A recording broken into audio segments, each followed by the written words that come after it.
Thomas began going faster and faster. Whee! He whistled as he rushed through Henry's tunnel.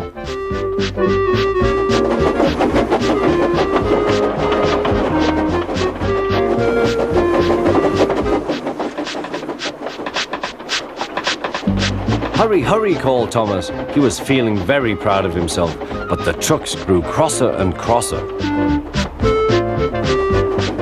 At last, Thomas slowed down as he came to Gordon's Hill.